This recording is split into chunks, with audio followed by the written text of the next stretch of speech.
Hi, welcome back to Garden. A slightly different spot today, but chosen because it's just started raining. So here I have some sort of tree shelter, which I hope will prove to be enough. Anyway, here goes. During the week, a question popped into my head.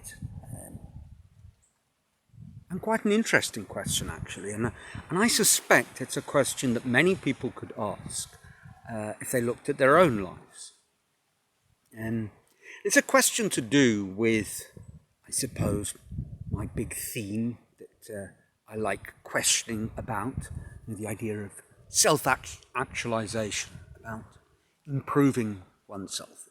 One might, of course, ask, well, why should we improve ourselves or make the most of ourselves? And, well, Kant would argue that it's a sort of moral imperative to be the best version of ourselves. Equally, I would argue that whether it's what we should be doing from a universal perspective or not, the moment you start asking that question, you've already answered it. You want to be the best version of yourself.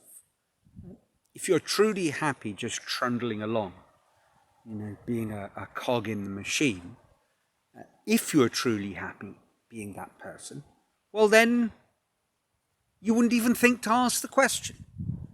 Perhaps you'd argue, no, Neil, we're being provoked to ask that question all the time. And I would disagree. You're only being provoked because you have started looking.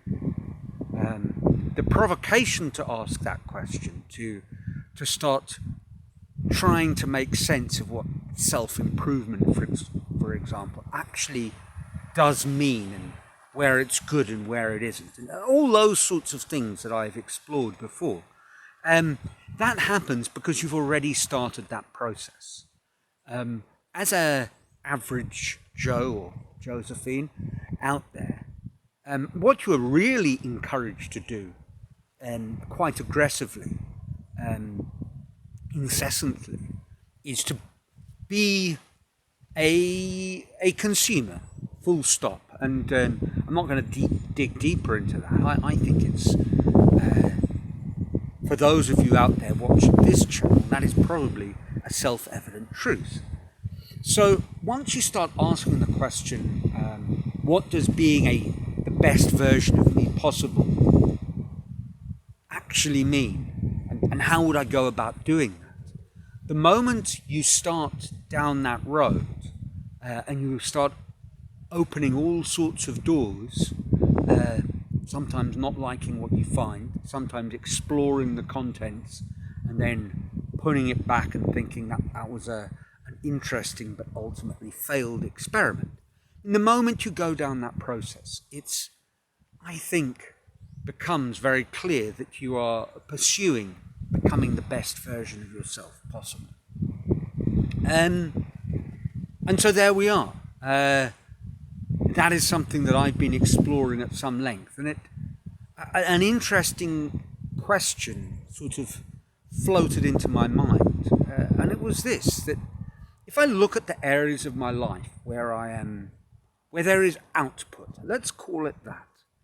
I don't want to use the word productive, not because I think it's become a dirty word. I mean, being more productive is maybe not a bad thing, as long as being more productive is aligned with your values and what gives your life purpose, not aligned with someone else's. No.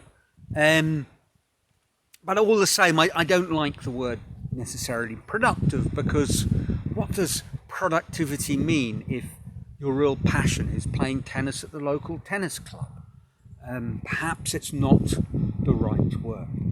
So if we think about it as where there is some sort of constructive or creative or measurable output, the things that you do that have an end result in some sense, whatever that might be, if we look at those, look at the totality of those in your life, and there probably won't be many areas, I think it's a very interesting question.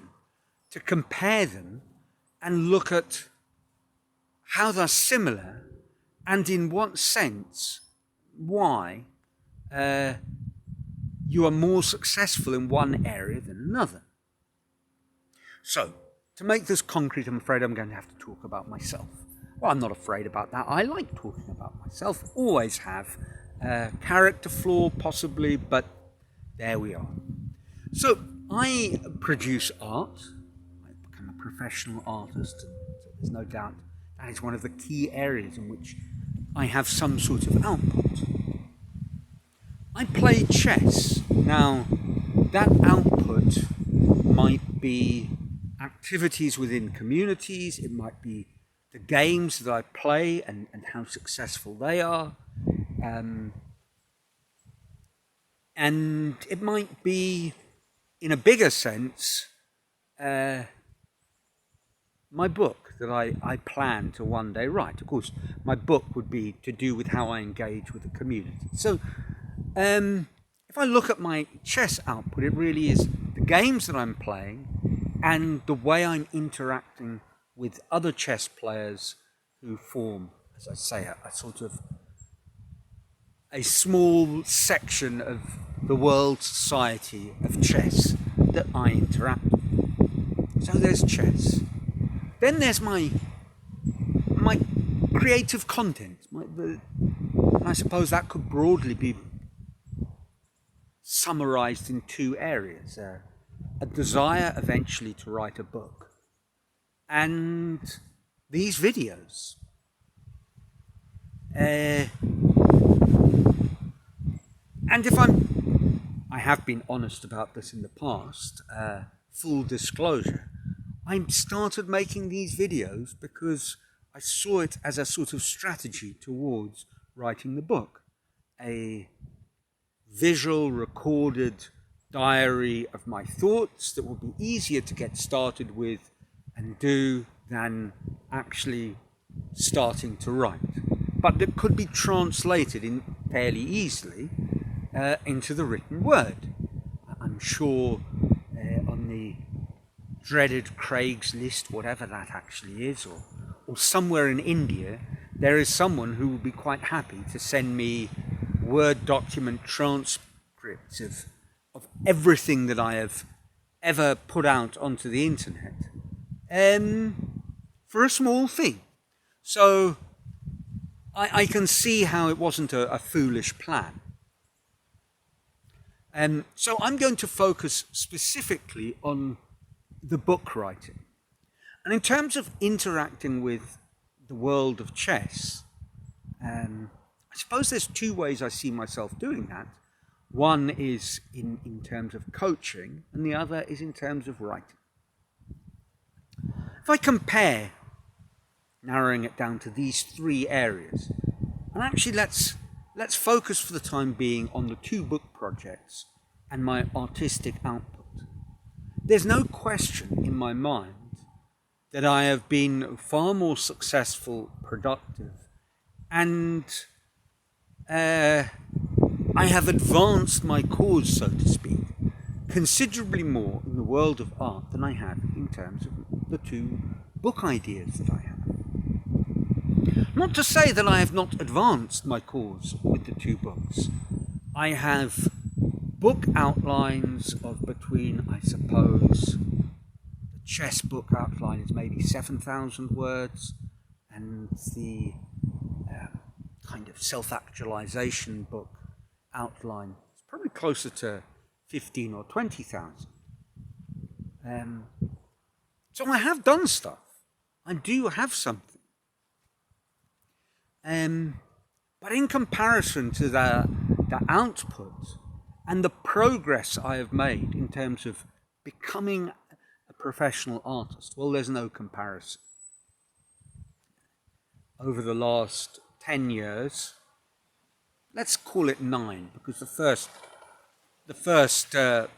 best part of a year was settling in and taking care of all sorts of logistic, building, and so on kind of activities. And so I'll give it 9 years of serious work as a professional artist here. I've built up a large body of work around a sort of artistic language which I've developed that is a very productive line of inquiry. It is very much mine, in as much as, well, firstly, there aren't a lot of other people who make figurative wire sculpture, and there's almost nobody who does it kind of like I do it, and the amount that I have done it, which is to say nothing of the quality. There are a lot of people who do things in a truly unique way, and there's a reason no one else does it. It's because it's not a good thing.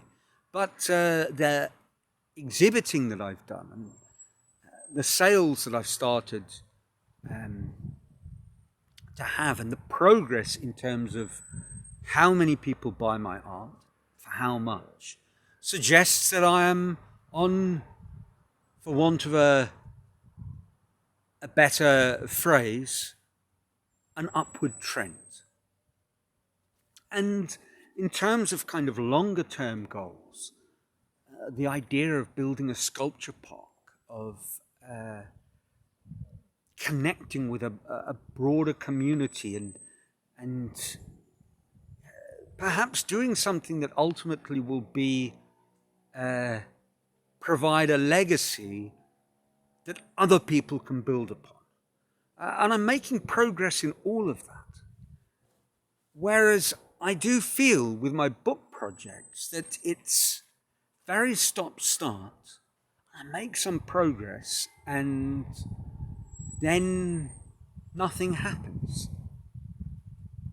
And coming back to how I started the video, when you do a sort of a compare and contrast, it's fascinating, because I think if I could,